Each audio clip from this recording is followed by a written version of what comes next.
hanqina roobaa godinaalee Oromiyaatti mudachaa jiruun godinaalee Harargee Bahaa fi Lixaatti aanaaleen gammoojjii keessatti argamanitti hongee ulfaataa ta'eef saaxilamaa jiraachuu isaaniitiin beelladoonni hedduun dhumaa jiraachuu fi lubbuu namaaf ammoo haala yaaddessaa ta'uu jiraattonni raadiyoonii Dirree Shaggaritti himan. Godina Harargee Bahaa aanaalee gammoojjii akka Mayyuu Mulluqqee, Malkaa Balloo, Cinaaksanii fi Gola Odaatti hongeen cimaan mudachuu isaatiin beelladoonni bishaan dhugaatii fi nyaata gahaa dhabanii du'aa jiraachuu raadiyoonii Dirree Shaggaritti kan himan jiraataan godinichaa deeggarsi gama mootummaa fi dhaabbilee miti mootummaatiin taasifamu gahaa ta'uu dhabuu isaatiin namoonni illee haala wal fakkaatuun hanqina bishaan dhugaatii fi midhaan nyaataatiif saaxilamanii lubbuun isaanii haala yaaddessaarra jiraachuu dubbatan. Godina Harargee Lixaa aanaalee akka Hawwii Guddinaa fi Burqaa Dhimtuu keessatti hanqina rooba mudate kanaan beelladoonni dhumuu madditti uummanni beelaan garmalee gaaga'amaa jiraachuu eeran. Hawaasni Oromoo mootummaa fi dhaabbileen miti mootummaa akkasumas qaamoleen dhimmichi ilaallatu hundi birmannaa hatattamaa fi deeggarsa barbaachisu yoo hin gumaachine miidhaan gahuuf jiru akkaan cimaa ta'uu akka danda'u hubachiisan. Hongee cimaa godinaalee Gujii lamaan keessatti mudateen lubbuun namoota hedduu wayita dhumaa jirutti bulchiinsi godinaa fi qondaalonni mootummaa naannoo Oromiyaa hongeen lubbuu namaa dabarsuu danda'u hin mudanne jechuun dararaa fi gidiraa uummatarra dhaqqabaa ture miidiyaalee isaaniitti fayyadamuun dhoksaa turuun isaanii kan yaadatamudha.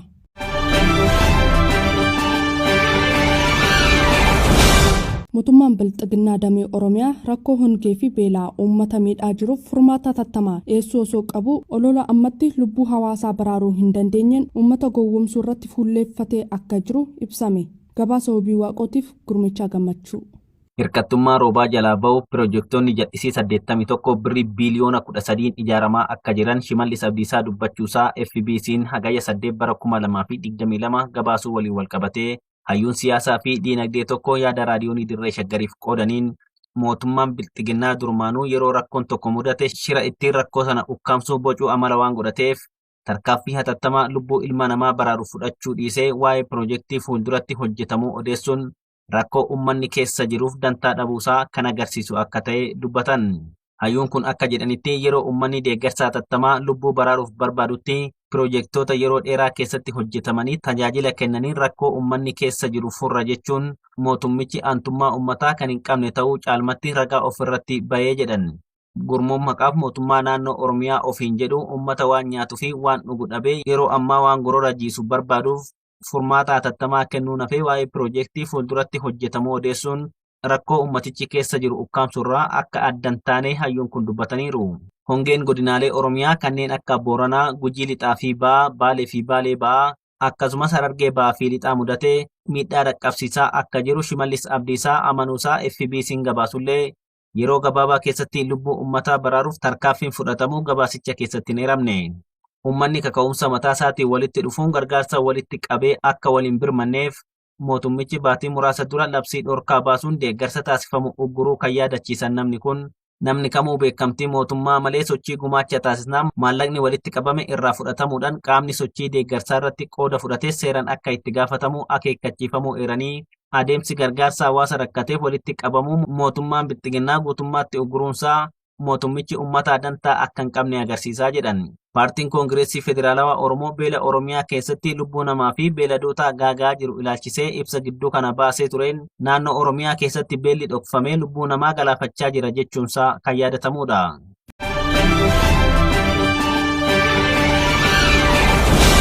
Godina Matakkal aanaa Dibaaxii magaalaa Barbar keessatti kaabinoonni Bilxiginnaa aanichaa uummata Oromoo bakka jiraatu buqqisuuf abbootii qabeenyaa Amaaraa gurmeessuun qonnaan bultoota Oromoo lafa isaaniirraa buqqisuu madditti mana hidhaatti guuruun dararaa jiraachuu jiraattonni himan. Jiraataan godinichaa tokko yaada raadiyoonii Dirree Shaggariif qoodaniin godinichatti lafa yeroo dheeraaf qonnaan bultoonni Oromoo itti fayyadamaa turan abbootii qabeenyaa Amaaraaf akka kennanii fi namoota uummata bakka bu'anii dhimmicha qulqulleeffachuu yaalanis mana hidhaatti darbachuun dararaa akka jiran dubbatan.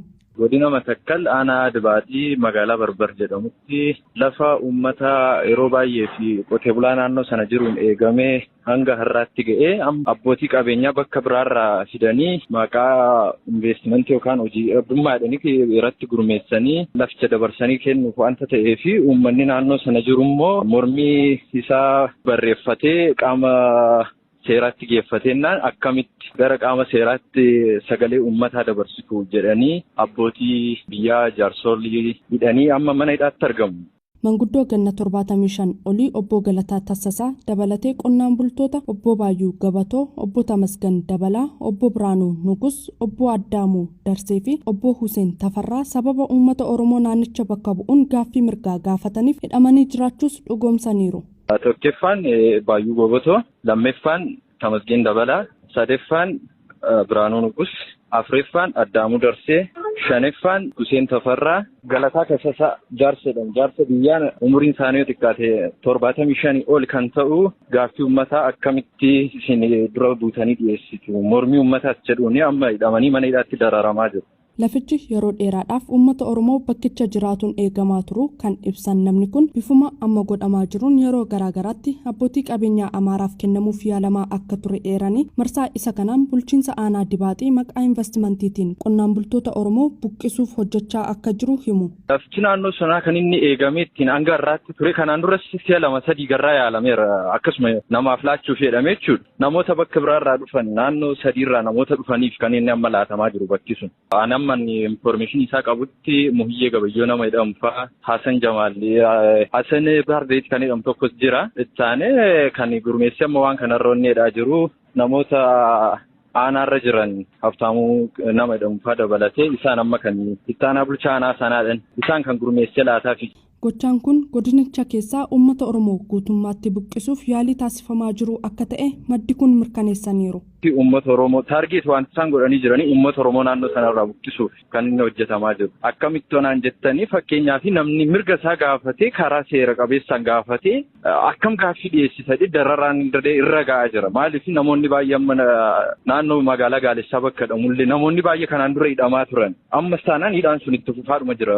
Waa'ee mirga mataa keetii gaafattennaan jechuudha. Godinichatti sababoota akkasiitiin yeroo adda addaatti walitti bu'iinsa uummataa uumamaa turuu kan himan maddi keenya rakkoon kun akka furamuuf mootummaan atattamaan kan irratti hin hojjenne taanaan rakkoo biraa uumuun nagaa fi tasgabbii uummataa yaaddoo hammaataa keessa galchuu akka malu sodaa qabaachuu ibsaniiru. Wanti kun hin dhaabbatu ariifachiisaan mootummaan irratti tarkaanfii fudhatee waan kana hin dhaabachiisu taanaan rakkina cimaa ta'an dhufuu danda'a. Maaliif uummanni naannoo sana jiru akkana hidhamee dararamoo ta'e uummanni kunillee gara biraatti deemuuf jira jechuudha. Amma odeeffannoo qabutti jechuudha. Nageenyaa isaallee ulfaachuu danda'a jechuudha. Maaliif kanaan dura waggaa 1 fi waggaa 2 iddoo waan jiru kana iddoottillee deemanii bosonatti baqatanii achi keessa turanii amma nagaruu erga nagaan bu'eedhanii deebanii dhufanii amma sakkana godhee dhiibbaa isaan irra geessisa. Uummata Oromoo irratti dhiibbaan hin gaa'oo ta'e deebi'ee garuma duraanitti deebi'uun isaa waan hin oolle jechuudha.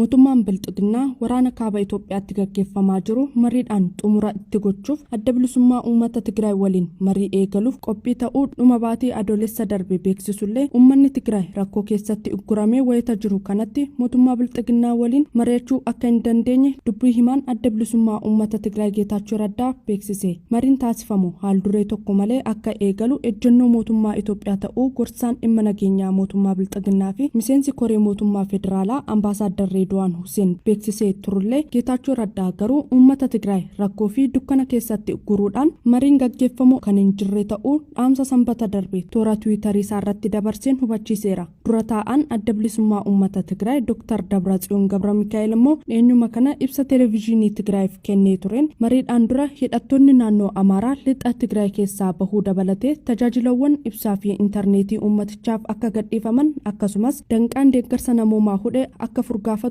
gaafatee ture. Mootummaan bilxiginnaa fi addi bilisummaa uummata Tigraay marii isaanii Keeniyaatti akka taasifatan himamuufillee qaamolee maricharratti hirmaachuu qaban irratti kan walii hin galle ta'uun gabaafameera. Mootummaan bilxiginnaa lola adda bilisummaa uummata Tigraay waliin qabu mariin furuuf walii galullee waraana bilisummaa Oromoo ammoo humnaan balleessuu fi duula sakatta'insa farra riphee lolaa jechuun Oromiyaa keessatti raayyaa ittisa biyyaa poolisii federaalaa poolisii humna addaa naannolee garaagaraa bobbaasuun uummata gidirsaa kan jiru yoo ta'u marii mootummaa fi adda bilisummaa uummata Tigraay gidduutti godhamuun walqabate yaadonni gama lamaanii darbatamaa jiran milkaa'ina marichaa kan mamsiisan ta'uun asumaa achi raagamaa jira.